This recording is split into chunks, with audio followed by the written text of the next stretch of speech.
Hey guys, it's Angie from the Squishy Monster. Today we're going to learn how to make French macarons.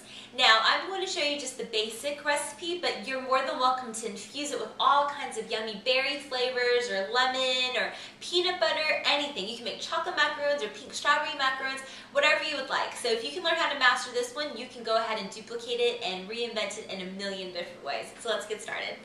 So I went ahead and slid in my egg whites, and room temperature eggs work best in this because it'll come up faster, as well as try to avoid putting any trace of fat in it, so no yellow at all if you can help it. So basically I'm just going to let my egg whites go ahead, and you want them to be like a stiff peak, a glossy stiff peak. And I'm going to go ahead and add in my cream of tartar, which will basically just stabilize my egg whites, and eventually I'll add in my caster sugar. And if you don't want to go ahead and fork over extra money to buy another sugar on top of confectioner sugar and regular sugar like me, I would just go ahead and blitz it through a food processor just for a little bit, just to get it to be a little bit finer. So let me show you how that looks.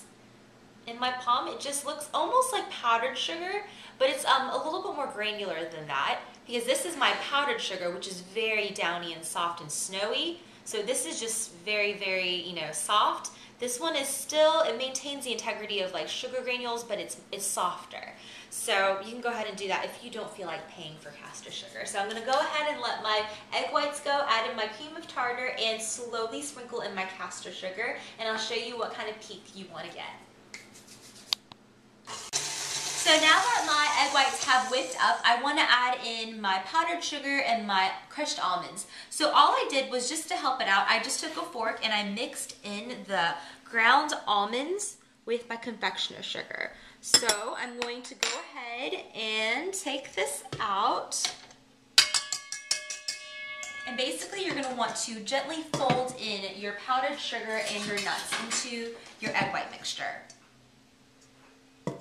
So just a little bit at a time, and you want to use a gentle hand and just sprinkle in just a little bit at a time and fold it in, because you do not want to deflate your egg whites. After you've mixed everything together, you want to go ahead and fill your pastry bag up. And it's best to have a traditional look to them, so I'm using it, putting a round tip into my bag.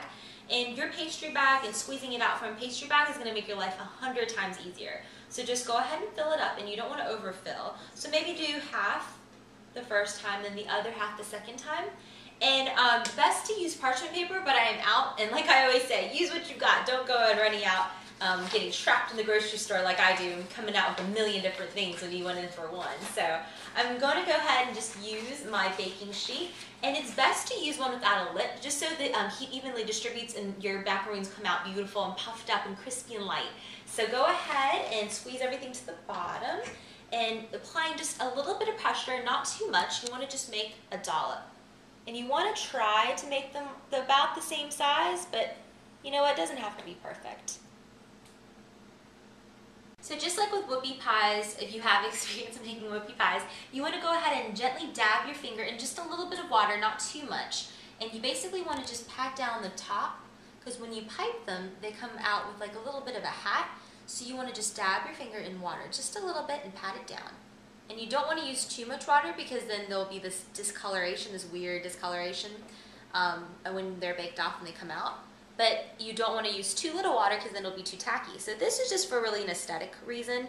You don't have to do this, and if you actually enjoy those little tips, then by all means, leave them on there. So after your cookies are piped, it is going to be very, very, very important that you let them sit for 35 to 40 minutes. You have epic failure on your hands if you do not do this part. So if you've gone, done everything perfectly up until this point, and you don't do this and you just shove them into the oven, it's not going to be pretty. It's not going to be delicious and light and puffed up and crispy. You're going to want to do this step. Just trust me. So go ahead and run some laundry, go run some errands, or eat a sandwich or whatever, but just make sure you do this stuff. Alright, so my macaroons are out, and I went ahead and filled them with chocolate ganache because I had some left over from the truffles. So if you want to learn how to make that, watch my truffle video.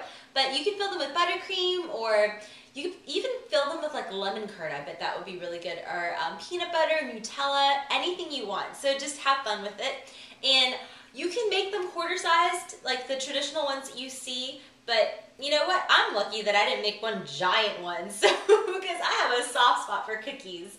So if you make one, please send me a picture. I would love to see that gigantic truffle, or the gigantic macaroon. So I am going to go ahead and taste it. These are what they look like. And they're all cool now. So let's see what they taste like.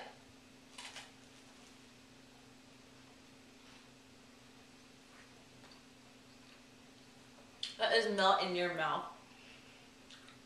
Between the chocolate and the crispy little shell of the cookie. I hope you guys try this. This is delicious. And if you take that picture, if you make those big gigantic macaroons, please send me a picture. Thank you for spending time with me, guys. Bye.